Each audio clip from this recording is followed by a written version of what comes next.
In 2001, psychiatrist Thomas Vare conducted an experiment that accidentally rediscovered something medieval people knew instinctively. He took 15 volunteers and removed all artificial light from their environment. No electricity, no phones, just natural darkness from sunset to sunrise, exactly like medieval conditions. Within 3 weeks, every single volunteer's sleep pattern changed in the same way. They stopped sleeping 8 hours straight.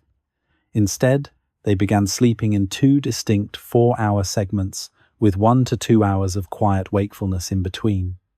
First sleep from roughly 9 p.m. to 1 a.m. Wakeful period until 3 a.m. Second sleep until 7 a.m. The volunteers reported feeling more rested, more mentally clear, and more emotionally stable than they had in years. Ware thought he'd discovered something new. Then a historian showed him medieval court records, monastery schedules, and literary references from the 1300s to 1600s. They all described the exact same pattern: first sleep and second sleep, with a wakeful period between called the watching. This wasn't insomnia. This was how humans naturally slept for thousands of years. What if I told you that the reason you wake up at 2 a.m. or 3 a.m. isn't a sleep disorder? It's your body trying to return to the natural sleep pattern that sustained human health for millennia. And the reason you feel exhausted despite 8 hours in bed is because you're fighting your biology to conform to an artificial sleep schedule invented 140 years ago to maximize factory productivity. In this video, you'll discover why medieval people who slept in 2 segments felt more rested than modern people who force 8 continuous hours, why the watching hours between sleeps were considered the most creative and spiritual time of day, and why sleep scientists are now admitting that everything we've been taught about sleep is wrong. And at the end, the disturbing truth about who benefits from keeping you sleep-deprived, exhausted, and dependent on a pattern that goes against human nature. Before we dive in, let me ask you something you probably think about every single night. How many times this week have you woken up in the middle of the night and couldn't get back to sleep? How many times have you laid there for an hour, stressing about how tired you'll be tomorrow, feeling broken because you can't do this simple thing that everyone else seems to manage? Here's what your doctor probably told you. You have insomnia, you need sleep hygiene, don't use screens before bed, keep the room dark, maybe take melatonin, maybe prescription sleep medication. Whatever you do, you need to get those 8 continuous hours or you'll be unhealthy. Except there's a problem. Historical records prove that continuous 8-hour sleep is not natural. Medical studies now confirm that segmented sleep may actually be healthier, and the sleep medication industry is worth $80 billion annually, selling you pills to force your body into a pattern it was never designed for. Medieval people didn't have middle-of-the-night anxiety. When they woke after first sleep, they got up, they prayed, they read, they talked with family, they made love, they thought deeply about problems. Then they returned to bed for second sleep and woke naturally, feeling rested. No alarm clocks, no sleep debt, no exhaustion despite enough sleep. If you've ever felt broken because you can't sleep normally, hit that like button. This information could free you from years of thinking something's wrong with you, when actually something's wrong with the lie you've been told about sleep. Now let me show you the medieval sleep pattern that modern science is rediscovering. Number 1. The 2-sleep pattern. Humanity's natural rhythm.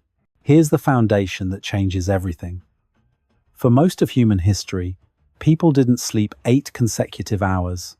They slept in 2 distinct periods, with a wakeful interval between. This wasn't due to discomfort or poor sleeping conditions. It was biological. And it was universal across cultures that had no contact with each other. The pattern worked with natural light cycles. As darkness fell, usually around 8 p.m. or 9 p.m. in pre-industrial times, people would go to bed. This was first sleep, also called dead sleep or beauty sleep. It lasted approximately 4 hours, ending naturally around midnight or 1 am. People would wake spontaneously, not from noise or discomfort, just naturally, as if an internal alarm had gone off. This wakeful period lasted 1 to 3 hours. During this time, people were calm, reflective, often described as being in a meditative state. This was the watching or the awakening. After this wakeful period, people would return to bed for second sleep, lasting another 3 to 4 hours until natural morning awakening. Total sleep time was similar to modern recommendations, 7 to 8 hours. But the structure was completely different. The historical evidence is overwhelming. English court depositions from the 1500s mention first sleep and second sleep as commonly understood terms. French physician Laurent Joubert wrote in 1578 that artisans and laborers woke after first sleep to talk about their dreams. Italian medical texts describe the time between sleeps as when the stomach digests food most effectively. Literary references are everywhere once you know to look. Chaucer's Canterbury Tales mentions first sleep. Shakespeare references it multiple times. One character in Henry IV says, "At the second cocky, after second sleep." These weren't poetic inventions. They were references to lived experience everyone understood. But the most compelling evidence comes from studies of populations without electric light. In 1992, anthropologist Carol Worthman studied the Efe people of Central Africa who live without electricity. Their natural sleep pattern? Biphasic. First sleep, wakeful period, second sleep. The same pattern appears in studies of the Kung people of the Kalahari, the Hadza of Tanzania, and isolated communities in Papua New Guinea. The pattern is hardwired into human biology. A 2015 study from the University of California measured melatonin levels throughout the night in people living without artificial light.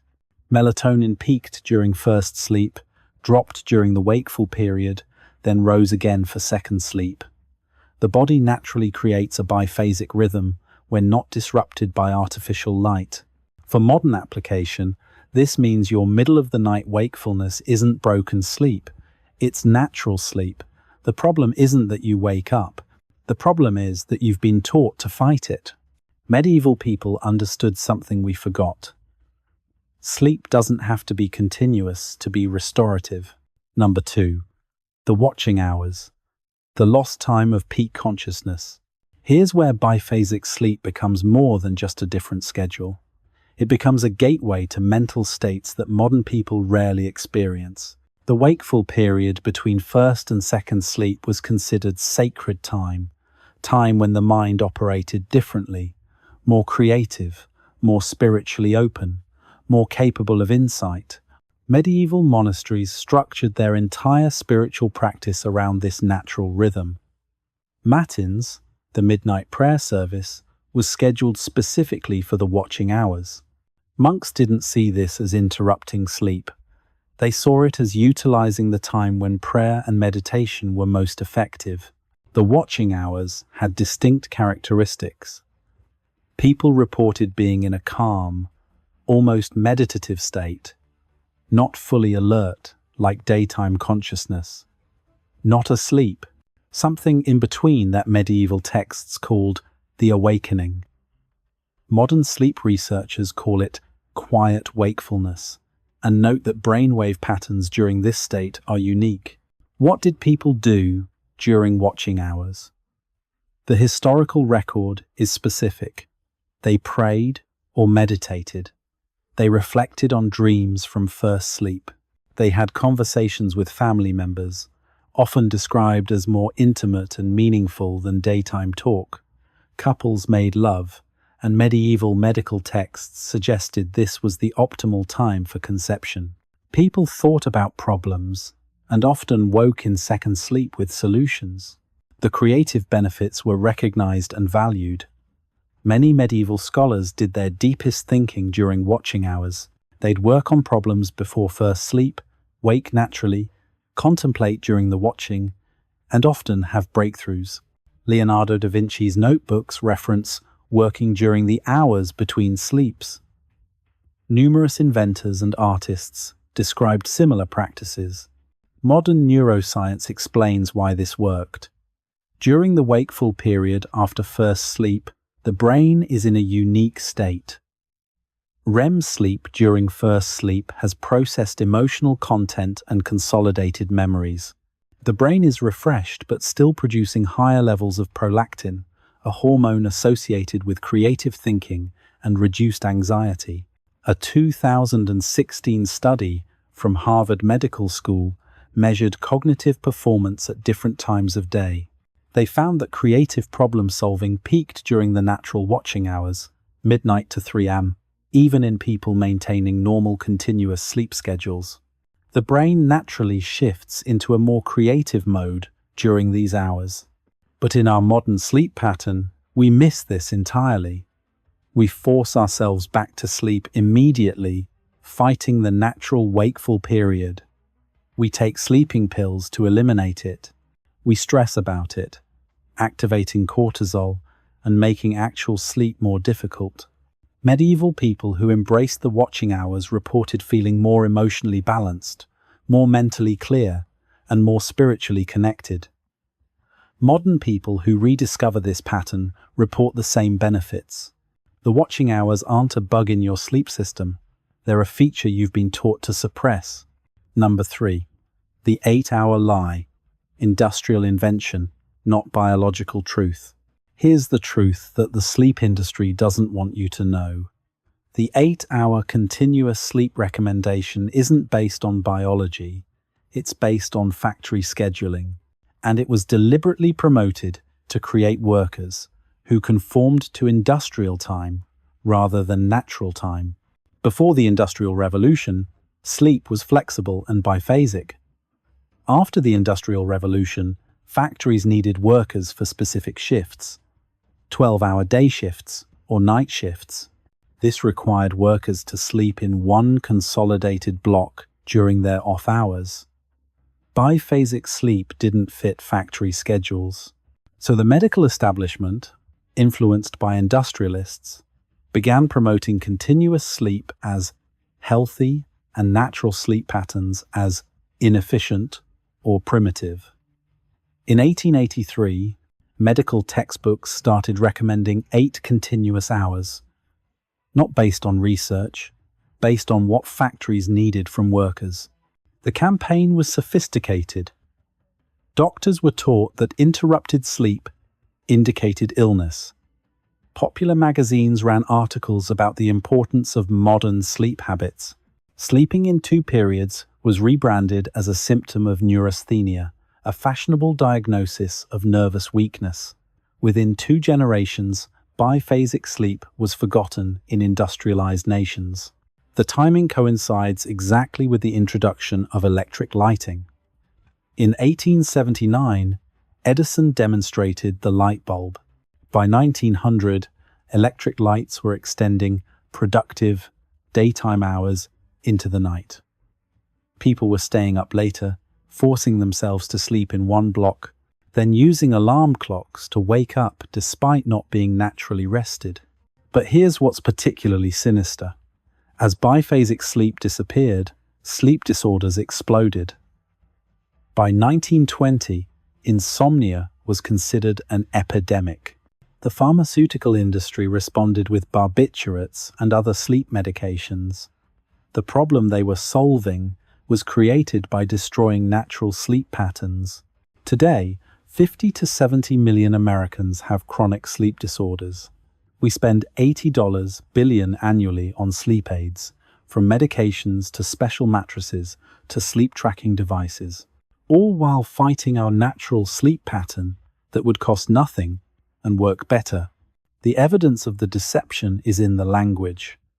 Medical texts from 1850 mention first sleep and second sleep as normal. By 1900, these terms had disappeared from medical literature. By 1950, historians reading medieval texts didn't understand the references. The pattern was so thoroughly erased that people thought medieval authors were describing insomnia. It wasn't until 1992 that historian Roger Eckerch published research documenting biphasic sleep throughout pre-industrial history. His work was met with skepticism until sleep scientists started testing it and found that yes, humans naturally sleep in two segments when not influenced by artificial light.